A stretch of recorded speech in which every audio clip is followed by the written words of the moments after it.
In this video, we're going to discuss the most famous pericyclic reaction in organic chemistry, and that's called the Diels-Alder reaction.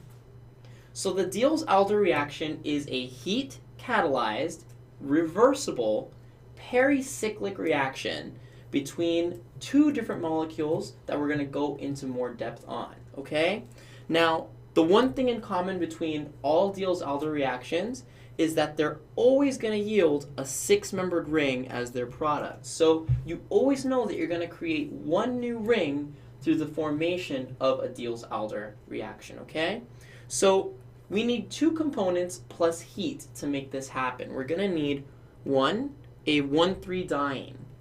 Two, we're going to need a dienophile. Now I recognize that these are terms that you're probably not that familiar with, so let's really just dive into what that is, okay? So first of all, a 1,3-diene is pretty simple. It sounds like exactly what you're thinking. It's a diene that is at the 1 and the 3 position. So basically, another way to say it is that it just has to be a conjugated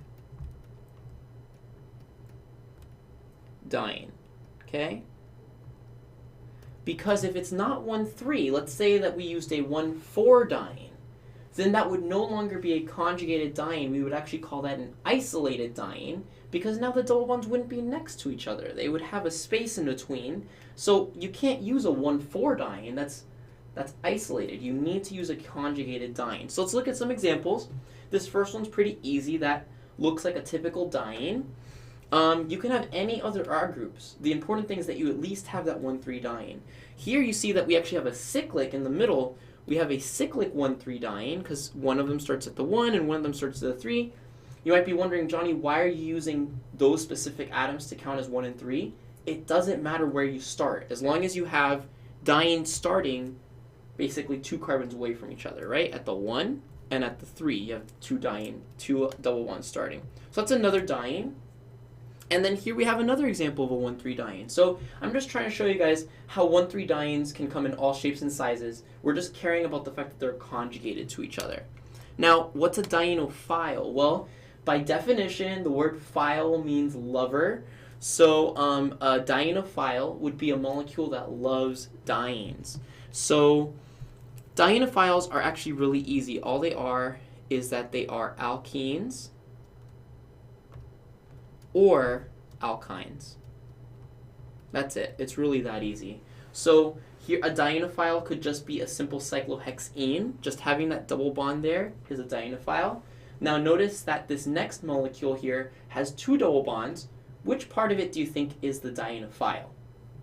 Well, I said in the definition it has to be an alkene or an alkyne, so this is actually the dienophile, nothing else. The carbonyl doesn't count.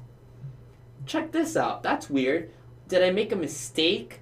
Did I drag the wrong molecule, the same molecule into this box?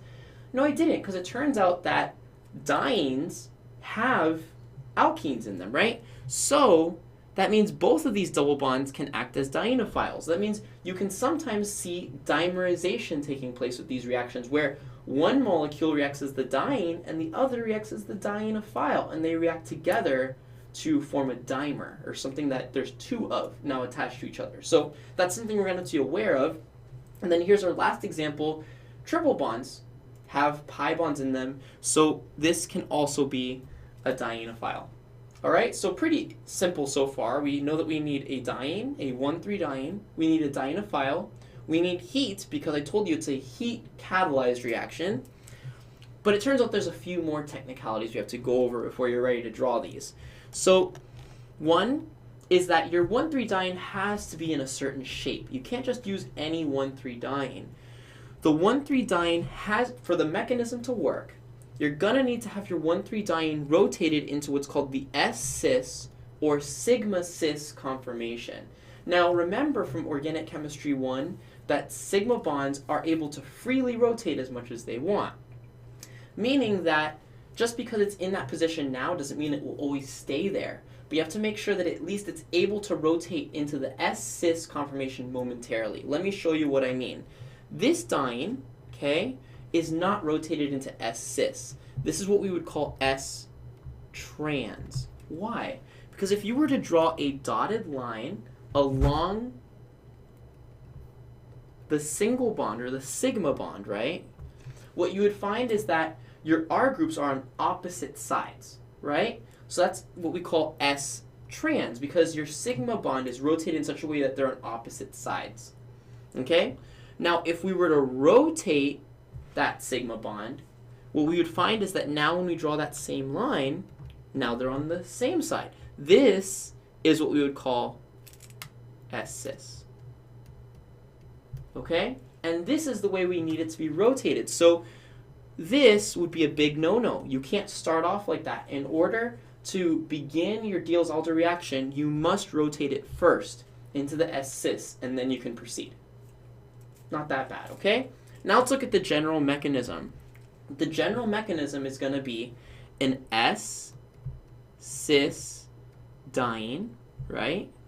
Specifically S cis 1, let's get it right, 1,3 diene, right? With a dienophile. Remember I told you guys that a dienophile can be any alkene or alkyne. So this molecule right here is a perfect dienophile because it's just got that double bond. So the cyclization reaction is a three-membered or three-arrow reaction where you would get the dienophile initiating, because remember it's like the lover of the diene, so it just wants to attack it. So I would go ahead and I would attack one of the edges, okay? But if I make a bond, I have to break a bond because I'm in violation of an octet if I don't. So then this double bond is going to make a new double bond here. Once again, make a bond, break a bond. I'm going to need to break that last diene, so this one comes over and attaches to the other side of the double bond. This is going to form two new sigma bonds. This forms a new sigma bond here, and this forms a new sigma bond here, and then this arrow that's going in between the dienes forms a new pi bond here. Okay? So our final product has two new bonds and a double bond. And as you can see, I now have a 6-membered product. Okay, a 6-membered cyclic product. Cool so far? That's the general mechanism.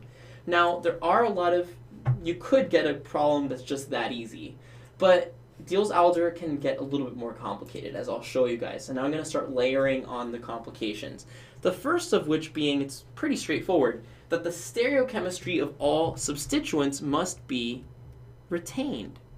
So you have to identify the stereochemistry of your dienophile and your diene so that when you react this together and make a ring, that the stereochemistry is preserved. So check out this first Diels-Alder. We have a 1,3 diene and a dienophile, but notice that my R groups on this dienophile are in a cis position. This would be a cis alkene, right? And remember, double bonds don't twist, so it's always going to be cis. It can't be trans. The way we can tell it's cis is if we were to draw that dotted line or fence that I like to use, they're both on one side of it, right? Well, when we react this product, we're going to draw our arrows. When we react this product, you need to make sure that your R groups remain cis to each other. They have to remain on the same side of the ring. Now, did I have to face them up?